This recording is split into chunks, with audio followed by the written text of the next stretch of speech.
वो जल में गिर गया किनारे पर और मृगी वहीं पर समाप्त हो गई। भरत जी उस मृगी के शिशु को ले आए अपने आश्रम पर, उसकी सेवा करने लगे, उसको नहलाएं तभी स्नान करें, उसको भोजन कराएं तभी भोजन करें, उसको सुलाएं तभी सोएं। इस तरह भरत जी हर क्षण उस शावक के साथ रहने लगे।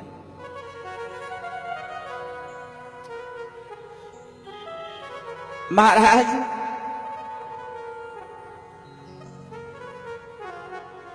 भरत जी ने शरीर त्यागा तो उसी के चिंतन में शरीर त्यागा भरत जी ने, उसी की सेवा करते करते उनका हर समय ध्यान उसी मृग में लगा रहा। तो जब शरीर त्यागने का समय आया तो उसी का ध्यान करते हुए शरीर छूटा तो मृग ही बन गए। अंतमति स गति, जैसी अंत में आपकी मति होगी वैसी गति होगी, ध्यान रखना। अब अंत में मति कैसी होगी? अंत में मति कैसी होगी?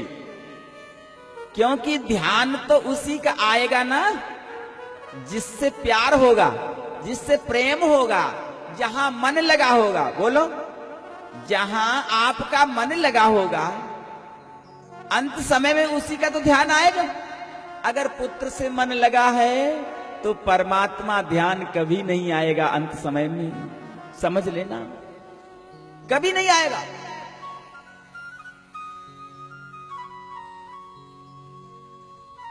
पत्नी में मन लगा तो परमात्मा नहीं आएगा। परिवार में अगर मन लगा है तो परमात्मा ध्यान नहीं आएगा। परमात्मा तो तभी अंत समय में भी ध्यान आएगा जब परमात्मा में ही मन लगा रहा हो।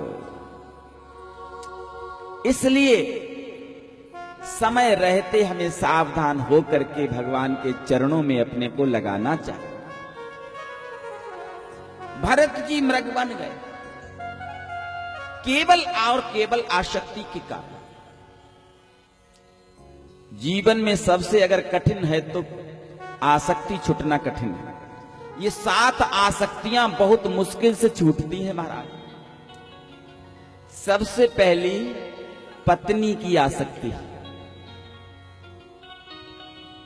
सबसे पहली पत्नी की आसक्ति। नंबर 2 पुत्र की आसक्ति, व्यवसाय की आसक्ति, द्रव्य की आसक्ति, कुटुंब की आसक्ति, घर की आसक्ति और समाज के अपने जो लोग जुड़े हैं उनकी आसक्ति। ये 7 आसक्तियां मनुष्य को कभी छोड़ती नहीं है। इनसे जो हट गया, इनसे जो अलग हो गया, समझ लो उसके जीवन का कल्याण हो गया। भरत जी मृग बन गए, लेकिन